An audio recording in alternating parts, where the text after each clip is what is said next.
Di episode pertama ini ngomongin konstruksi, mau membahas yang namanya jalanan rusak.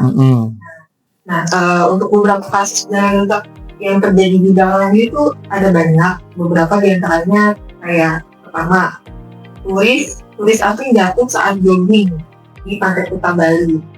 Itu semua diakibatkan oleh jalanan rusak. Terus ada lagi di kasus di Sulawesi Selatan di daerah Sopeng. Wanita sakit terpaksa harus dipandu karena jalanan rusak. Nah, terus yang ketiga, berdasarkan data dinas Bina Marga di Jakarta sendiri, total panjang jalan dengan kerusakan itu mencapai 175 km.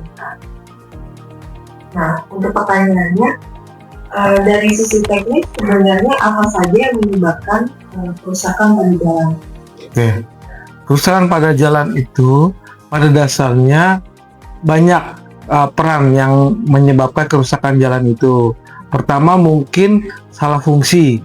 Misalkan jalan itu dibuat untuk kelas 1, tapi yang lewat atau yang lalui jalan itu mungkin tidak sesuai dengan kelas jalannya.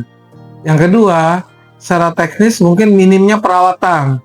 Di Indonesia pada umumnya jalan itu kalau sudah rusak, dia tunggu rusaknya banyak baru diperbaiki. Nah, itu penyebabnya. Kedua, ketika dalam teknis pelaksanaan pembangunan, mereka tidak mengindahkan misalkan kemiringan jalan sehingga air gampang tergenang ketika hujan.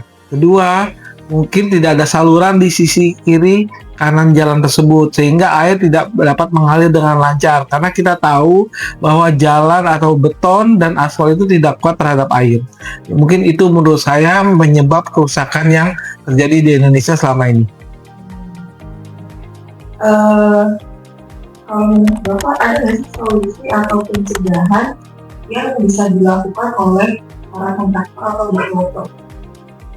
Ada. Pertama yang harus diperhatikan ketika dalam pembangunan, pembangunan jalan itu harus sesuai dengan teknis atau perancangan. Kedua, kita harus selalu mengindahkan saluran di kiri kanannya, karena itu menyebabkan salah satu penyebab kerusakan jalan menjadi cepat.